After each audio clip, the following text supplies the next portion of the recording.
Hello, welcome back to the Speak English. Talk English through real-life conversations. I'm Anna, and I'm Jake. Hey, English learners. Welcome back to the English Leap podcast, your cozy place to learn easy English through real-life conversations. I'm Anna. And I'm Jake. Yeah, we're really happy you're here with us today. You might be listening on your way to work, sitting in your favorite corner at home, or lying in bed with your earphones in, just trying to escape your own thoughts for a while. Oh, yes, those thoughts. Before we started recording, my mind was already talking. One voice said, "Don't forget your lines." Another voice said, "You look tired today." And another one said, "What if you say something stupid?" Yeah, I get that too.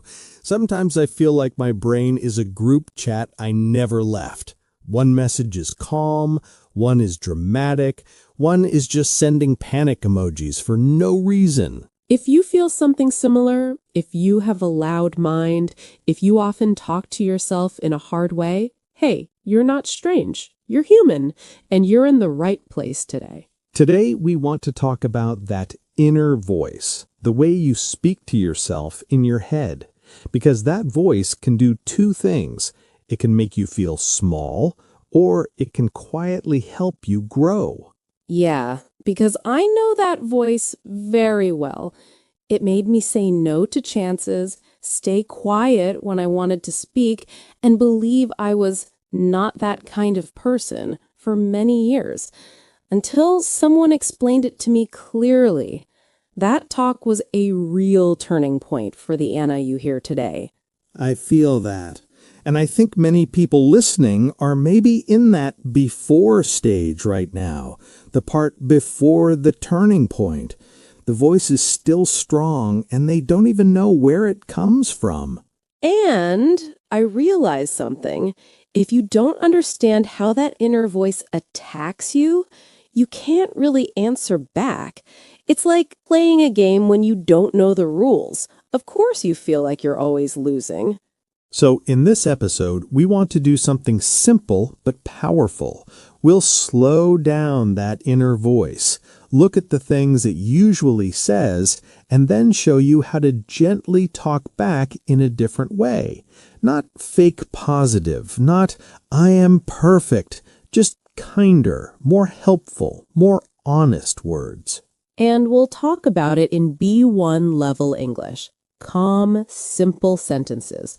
No heavy psychology words, just things you can feel and use in your own life. If you don't understand every single word, that's okay. Really, just relax, listen, and let the ideas sit in your mind. You can always listen again later. And near the end, we'll do a small word tour. We'll take a few useful words from today and explain them slowly with examples so they stay with you. If you enjoy learning English like this, calm, real, a little bit personal, don't forget to like this episode and subscribe to the English Leap podcast. It really helps more learners find us. And later, we'd love to hear from you in the comments. What is one sentence you often say to yourself inside your head? It can be a kind sentence or even a difficult one you want to change. All right, let's jump in. Okay, I want you to imagine something simple.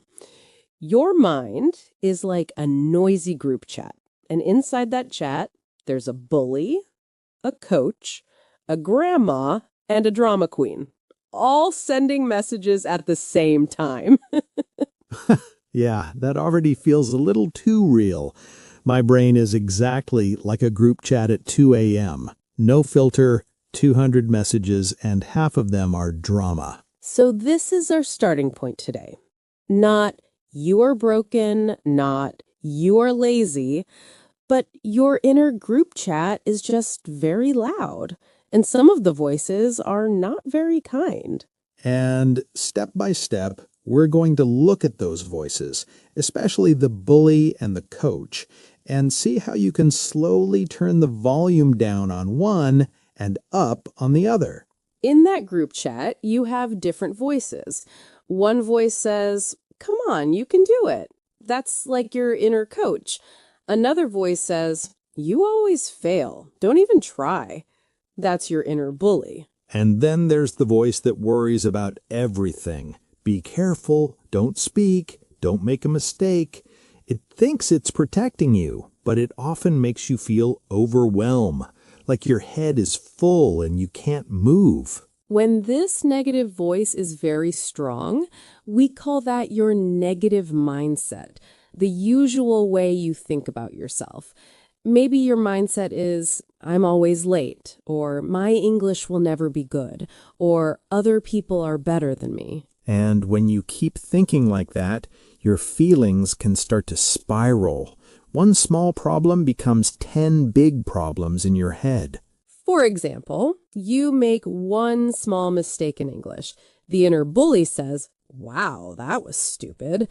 Then it says, "You always do this." Then people will laugh at you.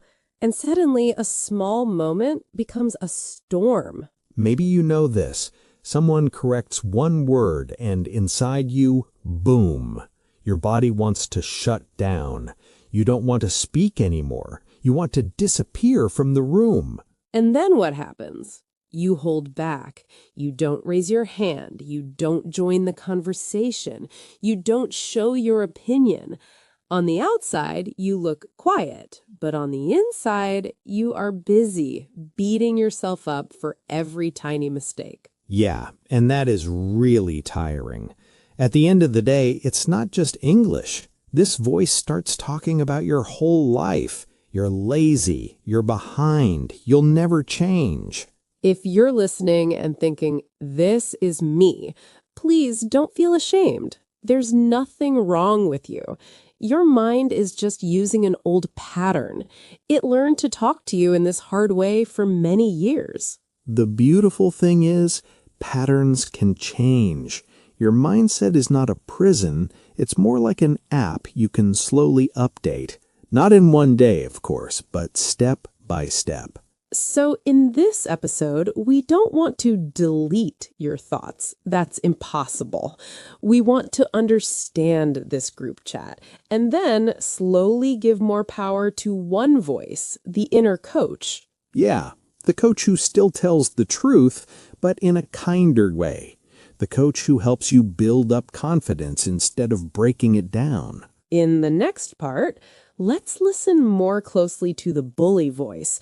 How does it talk in real life? In English class, at work, when you're alone at night?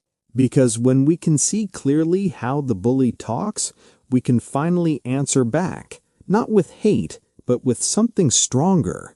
Yeah, and to do that, we have to really listen to how that voice sounds in real life. Not in a movie, but in your normal, boring day. Right. So let's slow down 3 simple moments. In class, on your phone, and in bed at night. The bully is very active in those places. First, imagine you're in an English class or meeting. The teacher or boss asks a question. Inside your head, the answer comes, "I think it's present perfect." And for 1 second, you feel brave. Your mouth starts to open. And then the bully jumps in. "Wait, what if you say it wrong? What if they think you're stupid? Just stay quiet." So you close your mouth. You look shy, but really you just lost a small fight with that inner bully. Then, second moment, your phone.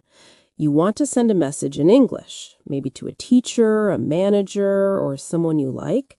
You type something. And the voice says, "Who do you think you are? Your English is so bad. They won't care." So you erase the message. Maybe you even erase a voice note 3 times. And then later that night, the same voice says, "Why don't you take more action? Why are you so quiet?" It's like, "Excuse me, sir, you told me not to do anything."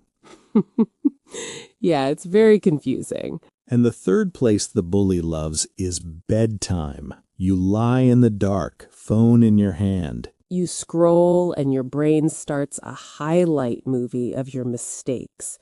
Why did you say that today? Why didn't you speak up in that meeting? Why are you still here in life? This is how we get into a spiral. One scary thought leads to another and another until you feel like you're carrying the whole world in your mind. Like you're carrying the world on your shoulders. You feel heavy, even if you didn't do much that day. At the end of the day, it's not your English level that makes you tired. It's this quiet fight inside your head. And hey, if that is you, we're not judging you. We've both been there too. Really. So if the bully is driving the car right now, how do we invite someone else to sit in the driver's seat? That's where the inner coach comes in. Let's talk about that voice next. Yeah, because just saying stop thinking negative never works. We need a new way to talk to ourselves. Think of it like this. You can't just throw the bully out of the group chat, but you can add a new member, a calm, wise coach. The inner bully says, "You failed this test. You're stupid." The inner coach says, "You failed this test. Ouch, that hurts. Let's see why it happened and what we can change." After my studies, I had to teach my first big English class. I was so nervous. I felt my voice shaking. I forgot some words. One student even corrected my pronunciation. Oh, that can feel terrible. Yeah. When I went home, my bully voice said, "See, you're a bad teacher. You will never be good enough. Maybe you should stop." And that kind of mindset doesn't just hurt, it also kills your progress. If you believe that story, you won't try again. But then, a few days later, I wrote down what actually happened. And I asked myself, if I was my own student, what would I say? That was my inner coach speaking for the first time. And what did the coach say?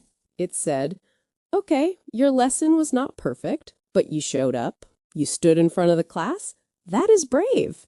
Next time, you can prepare more examples, breathe more slowly, and maybe laugh when you make a mistake." Ah, that already feels lighter.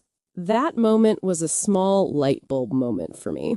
I realized I don't have to wait until I'm perfect to be kind to myself. I can be kind while I grow. You can practice this too. Next time you make a mistake in English, try this small change. Don't say, "I am stupid." Say, "I feel stupid right now, but this is just one moment. What can I learn?" That one sentence slowly changes your mindset. It gives you a little more clarity. You're not attacking who you are. You're just looking at what happened. Now, there is another big idea here. Your brain is always learning what to show you, like a social media app. Yeah, let's talk about your mind's algorithm. If you've ever opened YouTube and suddenly it's all cooking videos, you know what an algorithm does. Right. If you watch a lot of cooking, the app says, "Oh, you like this. I'll show you more." If you watch sad news all day, it shows you more sad news. Your mind works in a very similar way. The thoughts you repeat are like videos you like and watch again. If you think all day, "I'm lazy, I'm behind, I'll never change," your brain starts to collect proof. Look, you didn't finish that task. Look, your friend is more successful. Look, you made another mistake. So the algorithm in your head learns, "Oh, this is important for you. Let me show you more of it." But if you start noticing small wins, I listened to English for 10 minutes today. I sent an email I was scared to send. I stepped a little bit out of my comfort zone. Then your mind begins to see a new story. Hey, maybe I'm not stuck. I am changing. When you step out of your comfort zone, even a little, you give new data to your brain. You show it a different possible you. And you don't have to pretend everything is perfect. You just choose which moments you want to highlight in your day. So if we want to change how we feel, we don't need magic. We need simple, repeatable actions that send a new message into the algorithm. Let's give you 3 very small daily habits that can help you do this in the morning, during hard moments, and at night. Nothing crazy, just things you can really use, even on a tired day. Let's start with the morning, because that's when the group chat in your head wakes up too. Yeah, many of us start our day by opening our phone. So we start by reading other people's lives, other people's problems, other people's opinions.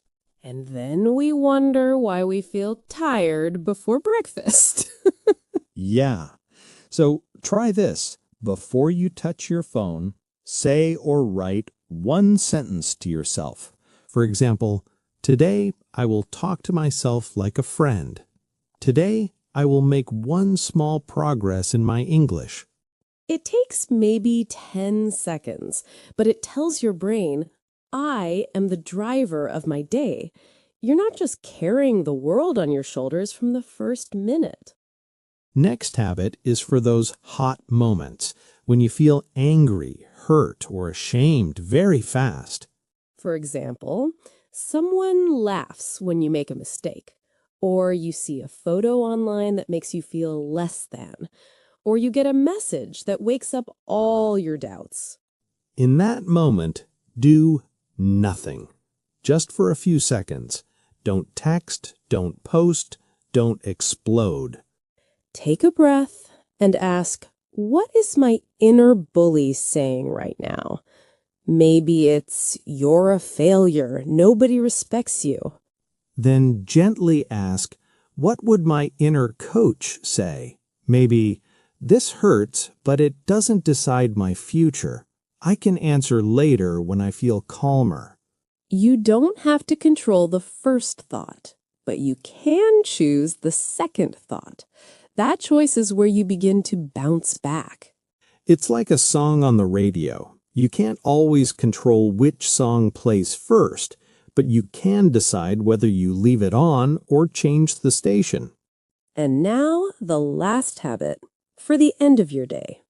Many people go to bed and only replay their mistakes. I should have done this. I shouldn't have said that. I wasted the day. That's like giving your brain a negative report every night. No wonder you wake up tired. Tonight, try this instead. Before you sleep, write 3 things you did right. They can be very small. I listened to this podcast. I wrote 1 comment in English.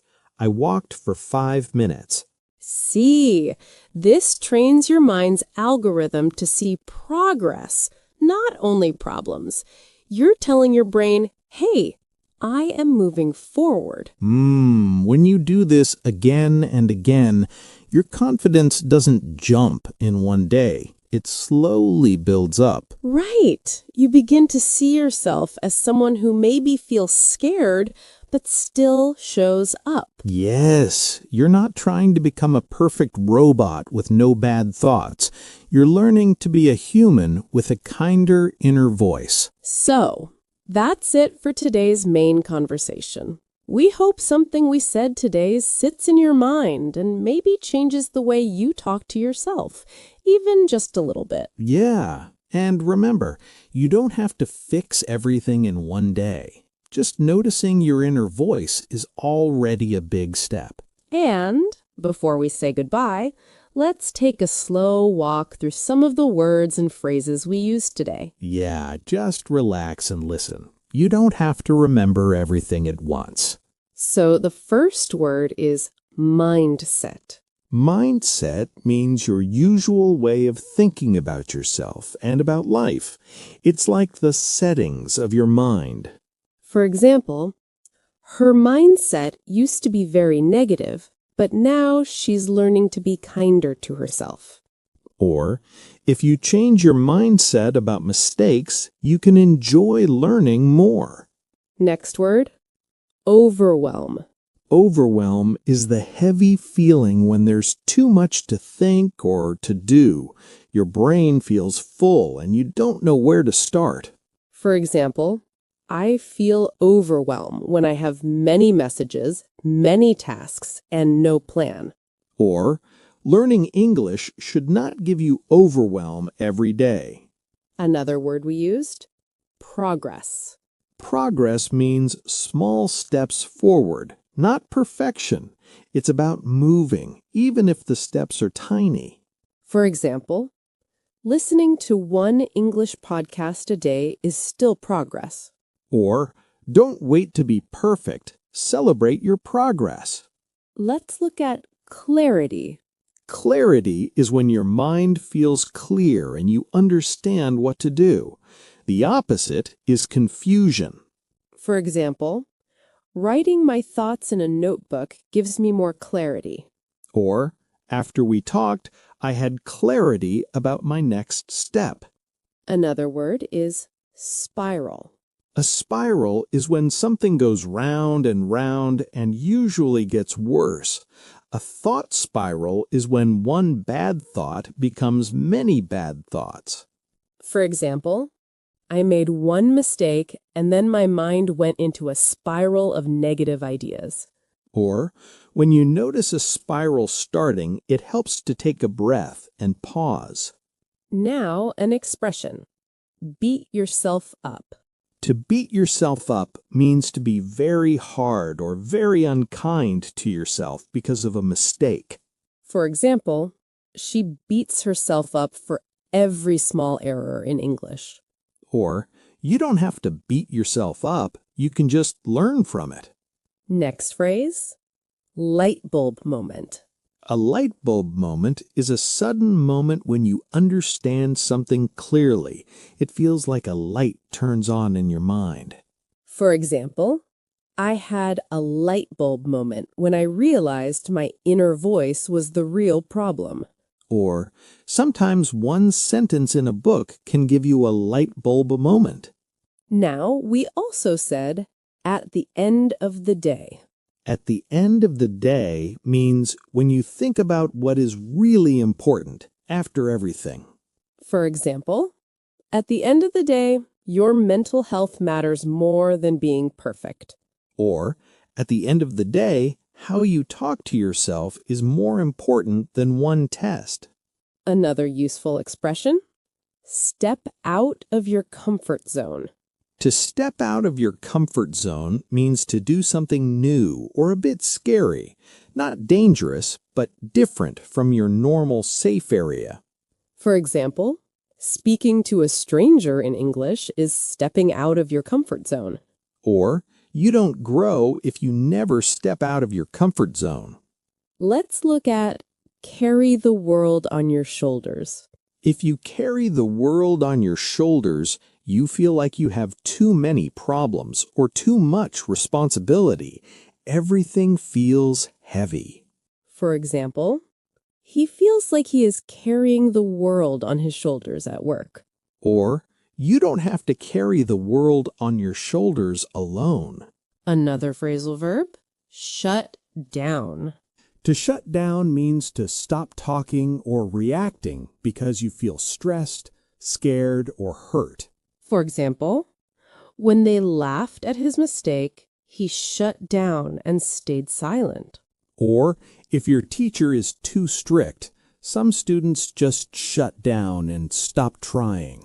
Another one, build up. To build up means to grow slowly over time, little by little, not all at once.